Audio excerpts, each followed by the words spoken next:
This is a 2019 Polaris Ranger 1000 XP Premium, and all of the time when I am driving around, I am getting people flashing their high beams at me. This is, I mean, it's not very far away, but it is way too high.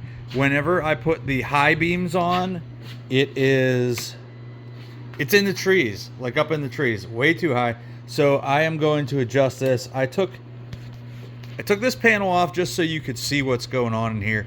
If you want to do the same, there's not a whole lot of room to work, but if you want to do the same, there is one of these pins here. There's one here. There's one that lives here. There is a T25 screw here. One of the push pins there. And then on the inside, there's a push pin there.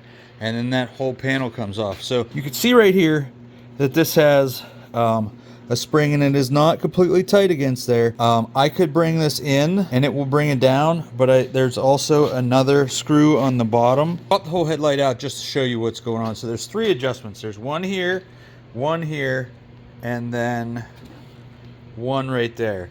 And they mount to these three spots. Now, I took these two loose and I brought this one in all the way, and this one wasn't even touching.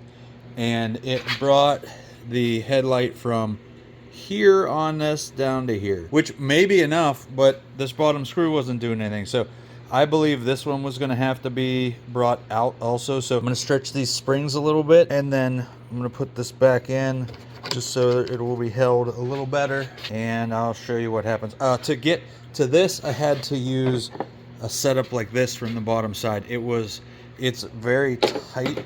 You can see how like this doesn't have a whole lot of room, and you got to get a screw right here. So I had to use that flex extension. That's what it looks like. That's where the three adjustments are. I'm just gonna have to work putting the bottom out and keeping the top end tight. All right, there's the adjustment with the bottom screws. Not even the slightest bit tight. You can see them way out. So I'm gonna bring them back in. I guess if I can get it to that lower spot. The top one is completely tight. I'm gonna bring those bottom ones in. You can see how far that one is out. But I'm gonna bring those bottom ones in just so they're a little bit tighter. I don't want them to be too loose. I don't want this headlight bouncing around all over the place. That's the adjustment with just the bottom. So if you feel they're too high, adjust just those bottom two. The top one, tight as it can be. I'm gonna do that same thing on the opposite side. You can see how much lower it is. And then this is the high beams. Much more defined beam with the LEDs also, but yeah, much better lowering them down just that little bit that it actually came down. I hope this video helps you. If it does, please subscribe to my channel, and that helps me, and I appreciate it.